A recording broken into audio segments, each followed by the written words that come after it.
Hello, welcome back to another video on astrology.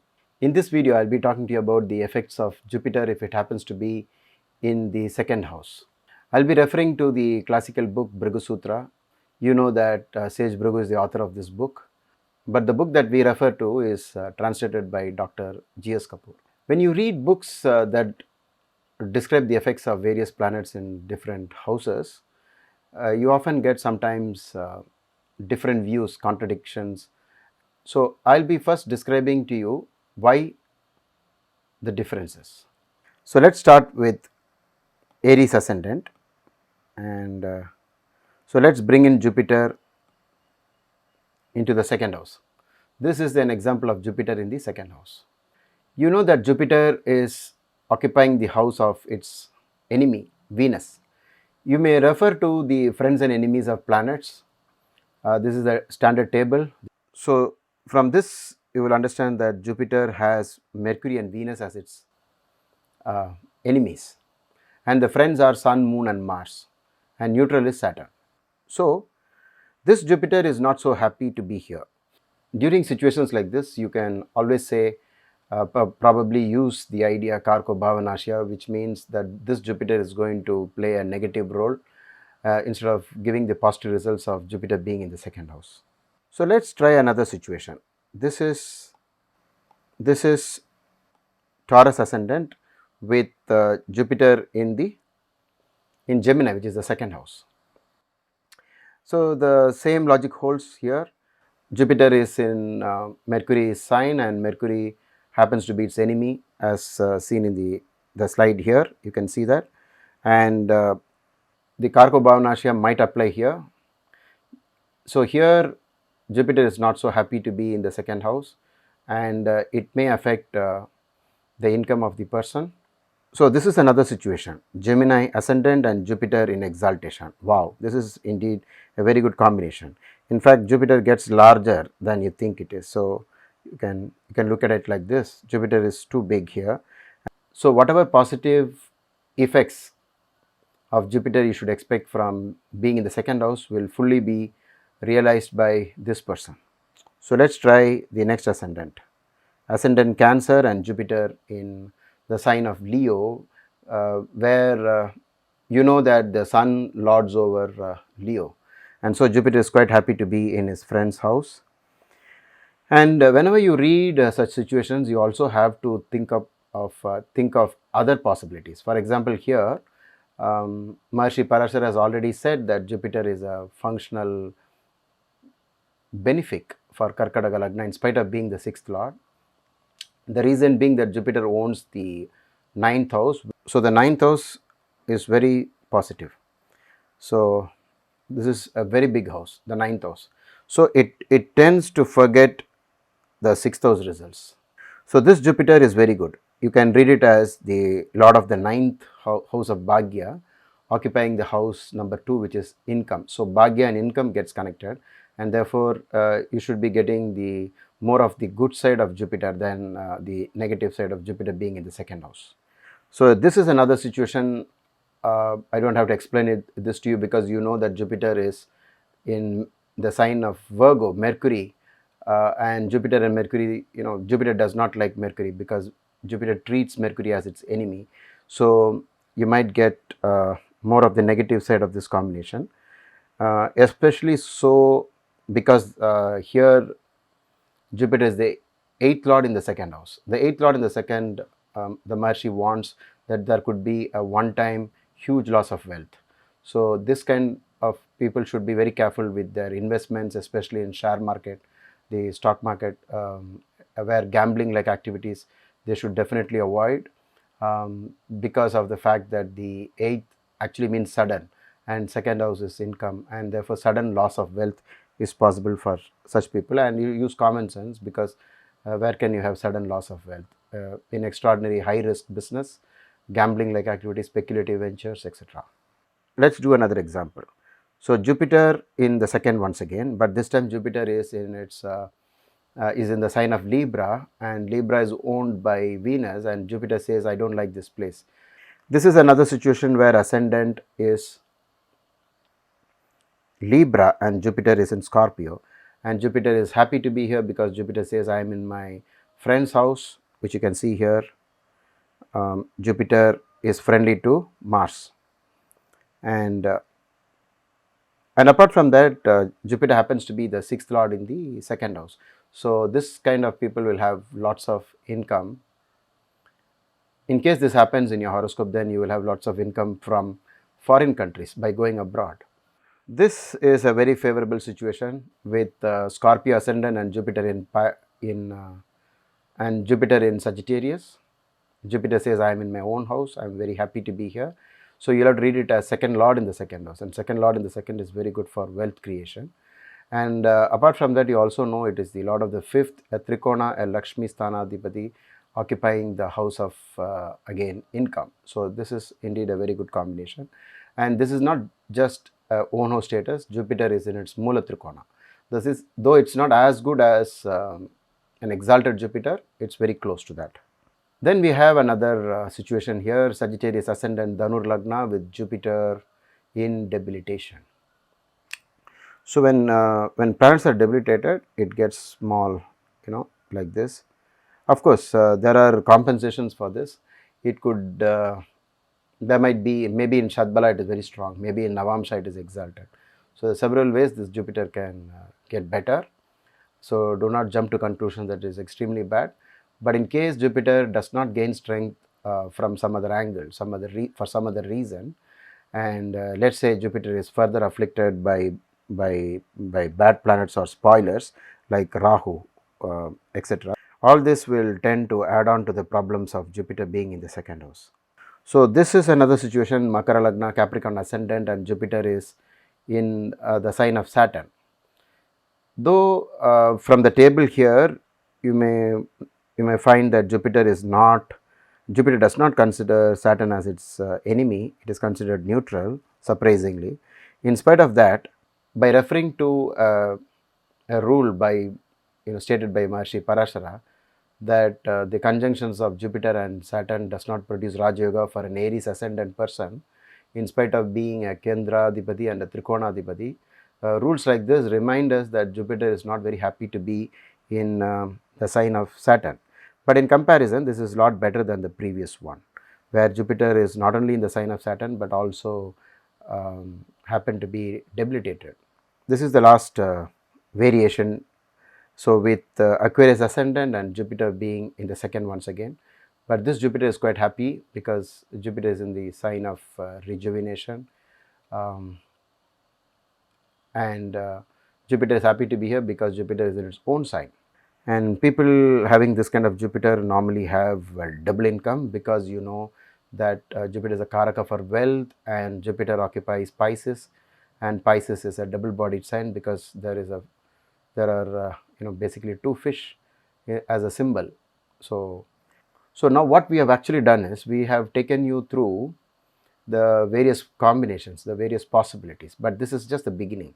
There are more to this. For example, if the same Jupiter were to be spoiled with a close conjunction with Rahu, then this Jupiter will be badly affected or afflicted. And if you keep adding more malefics to it, and let's say Jupiter is in Papa Kartri Yoga between Saturn and Rahu, for example, because these grahas like Saturn and Rahu are the opposite of income. They always give a lot of problems in terms of they cause scarcity of funds, and Jupiter is all about abundance. So this Jupiter seems to be caught in between Saturn and Rahu. So situations like this will definitely alter the results of Jupiter being in the second house. So that's the reason why when you read a book like Brihat Jataka and then compare it with Bhrigu Sutram, and then when you compare it with Saravalli or Chamatkar Chintamani, etc., as many as books as you read, you will find that you don't get the same result. The reason being that the author, while writing out the effects of planets in these houses, he probably thinks about some particular situation, and maybe they find out the basic, the probability. For example, if Jupiter has to be in own sign, it is less frequent, and for Jupiter being exalted, it is even less frequent. whereas for Jupiter being in enemy's house like Venus and Mercury, it is 4 times out of 12. So the possibilities are more for Jupiter to be somewhat afflicted. So that's the reason why you will find sometimes people quoting that Jupiter in the second is not good, probably using the rule Karko Bhavanashya. So this is the background you should always remember, and let's go to Bhrigu Sutra. So this is Bhrigu Sutra. You can see here Jupiter in the second. The first line is Lagnat Dvitiye Guru Phalam. So it means that if Jupiter is in the second, so Lagna, from Lagna, if Jupiter occupies the second house, what is the effects of Jupiter? That's what it means. So the first word you see here is Dhanavan. Dhanavan is easy to understand. It means that the person will be well off financially, and Dr. G.S. Kapoor translates it as the person will be rich, and the next word intelligent is Buddhiman. Ishtabhashi, what he foretells will come true. But I had a discussion with my students, and we had different opinion about what Ishtabhashi might mean, and later we have concluded that Ishtabhashi actually means that the person will speak in such a way that other people will like the person. So he'll have something good to tell, maybe something nice to tell, something they love to hear. Ishta means love, liking, and Bashi means the one who utters such nice words. It's just the opposite of swear words. You can definitely say that. So people having a very nice Jupiter in the second, you will see throughout their life, they will rarely use a swear word. Then the next word is Sodasha Varshe Dhanadanya Samriddhi. In case you want to see it slightly bigger, I'll just show it like this. So Dhanavan Buddhiman Ishtabhashi Shodasha Varshe Dhanadanya Samriddhi. So what is the translation? It says, in his 16th year he will enjoy financial gains and agricultural prosperity. He will also be powerful. That is from the word here Bahu Prabalyavan. Then some conditions apply. Ucha Swakshetre. Ucha is exalted. Is it exalted as in Cancer, or is it its own sign, which we discussed? So is it in Sagittarius or Pisces? Dravyaman, which means I translate as if Jupiter is in his own sign, Sagittarius or Pisces are in a sign of exaltation, the native will be prosperous and wealthy. So let's read the next one. Now we have to look at the flip side, the other side of the coin. Papayute Vidya Vignaha. Vidya basically means the pursuit of the development of skill, could mean educational pursuits. So if Jupiter is associated with the malefic, there will be obstacles in educational pursuits, and the native will be a thief, liar, and will use vulgar words. Chora Vanchanavan Durvachanaha Anrita Priyaha. So this is just the opposite of the earlier condition. So this is a very interesting aspect of astrology, that if something nice is said about a particular position of planet, and if that position gets afflicted by malefics, gets spoiled, you have to turn the coin and read the other side. It will be just the opposite of what we saw first. A person who never uses a swear word, and then you find when Jupiter is afflicted in the second, they will be fond of using swear words, vulgar speech. The next word is Nicha Kshetre, that is debilitation. Papa Yute, now it's not with malefic planets because the Maharishi has already dealt with it. So it is about being in an enemy's house. And that is, maybe it is in Venus sign, or maybe it is in Mercury sign, and sometimes you can even say it is in Saturn sign, though it's still a malefic by nature. So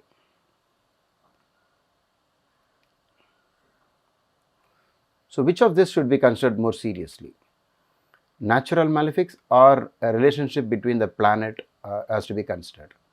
According to me, both are equal, because as long as the planet is not happy to be there, it has to be termed as afflicted. So Nicha Kshetre Papayute, maybe it is two times, maybe it's already weak and afflicted, and then maybe it is debilitated and then further afflicted by malefic planets.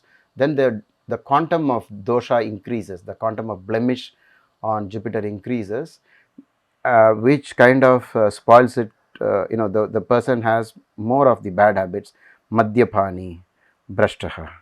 So that translates as the person will be subject to, addicted to alcohol and maybe immoral. He will be a destroyer of his family. So here the Sanskrit equivalent here is kulanashaka. So the last word, the last line reads as kalatrantra yuktaha, then putrahina. So this translates as he will be a destroyer of his family, that was covered already, and will have illicit relationship with other people's wives, which is adultery, and the last word is putrahina, which has been translated as childlessness. But when you refer to Sanskrit books, you will find that the word hina is not actually denial. Hina means a problem associated with it. So when Jupiter sits in the second and it has lots of problems, then it could create problem in the area of children, perhaps because Jupiter is the karaka for children also. So what you find in such discussions is just beyond what is there in the textbook. You have found that you just can't read a book and understand the effects of planets in different houses, because there are many permutation combinations that can actually affect the quality of Jupiter being in the second house. So every little rule that you know comes in handy. I hope you enjoyed this lesson, and in case you have any doubts, please type them out in the comment section, and whenever I find the time, I'll answer them for you. I'm sure you will have lots of questions, because I have discussed more than what is written in what is found in Bhrigu Sutra.